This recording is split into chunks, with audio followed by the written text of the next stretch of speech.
recherche forestière en 300 secondes est un concours organisé par Forestinov, financé par Plantons pour l'avenir. Et ce concours vise à mettre en valeur le travail de jeunes chercheurs forestiers. Donc il s'adresse à des doctorants ou à des ingénieurs forestiers qui vont présenter à Forestinov le 20 novembre leurs recherches forestières. Et leurs travaux devront être présentés aux forestiers, pas forcément des scientifiques, de façon didactique, rigoureuse, en 300 secondes. Notre intention au sein de Forestinov, c'est vraiment de mettre en relief les travaux de recherche des jeunes forestiers, chercheurs, de façon à attirer de nouveaux jeunes vers la recherche forestière.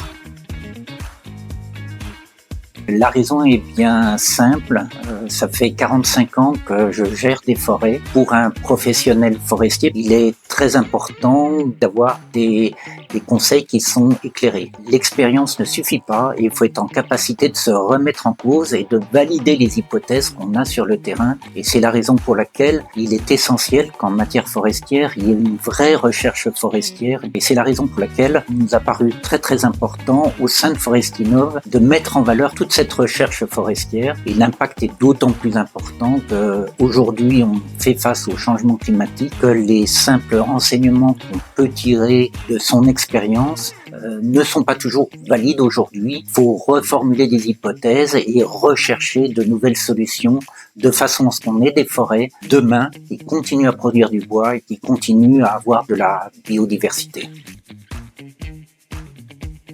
Ils ont été sélectionnés par l'INRAE avec Catherine Bastien. Ils ont été sélectionnés également par le FCBA avec Marin Chaumet et enfin par AgroParisTech avec Myriam Leguet.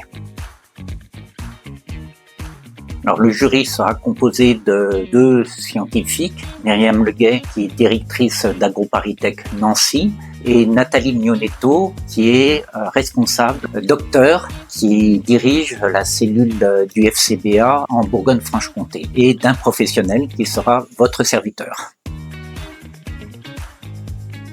Alors, il y a les organismes d'État, comme l'INRAE, mais il y a également le FCBA, l'IDF, CNPF, les universités, AgroParisTech, donc là, il y a un corpus très intéressant. Et puis, il y a également les gestionnaires forestiers, parmi lesquels je vais citer l'ONF, et puis les coopératives forestières, Alliance Forêt Bois, CFBL Coopérative Forestière, Forêt d'ici et Unisilva. Les coopératives forestières font la recherche appliquée qui permet de mettre en œuvre les résultats de la recherche de façon très concrète dans la gestion forestière et notamment dans les plantations, dans les entretiens, dans les schémas sylvicoles, de façon à ce que les propriétaires forestiers soient bien armés dans leur gestion forestière avec la grosse question actuelle du changement climatique.